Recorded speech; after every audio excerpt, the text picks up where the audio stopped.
आज सुसे कम्युनिस्ट ओडिशा राज्य कमिटी तरफ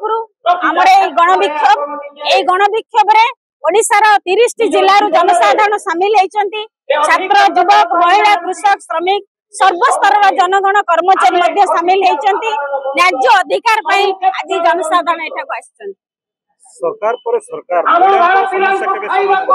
स्वाधीनतार 74 वर्ष पर आज सरकार महिला मूलतः जो दाबी रही महिला सुरक्षा छात्री मान निरापत्ता से दाबी कौन सरकार आज एपर्यंत पूरण करना बरं प्रति सरकार समय गण दुष्कर्म निर्यातना महिला मान अत्याचार महिला बढ़ी चली जार मूल कारण हूँ निशा जोटा केंद्र निर्वाचन है बीजेपी सरकार क्षमता को आसिले निर्वाचन इस्ताहार प्रथम इस्ताहार प्रथम कथा थिला ओडिशा को निशा मुक्त करेंगे किंतु सरकार बोधे सही कथा भूली जाइछंती।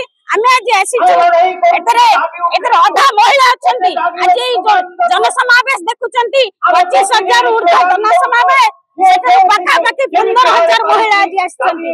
सरकार को सही दाबी मन पकई दबा पई ओडिशा को निशा मुक्त करंतु मद मुक्त करंतु एही दाबी नै आमे आज उपस्थित हमें देखियो जे कि दलगत निर्देश से समस्त ओडिशावासी और महिला माने खास कर लागू आसीबे निश्चित भाव एई जो दाबी रही निशा मद এই দাবিরে দল মত নির্বিশেষে প্রতিটি মহিলা প্রতিটি ছাত্রী প্রতিটি শিশু কন্যা প্রতিটি বয়স্ক বৃদ্ধা समस्त एकमत अछंती।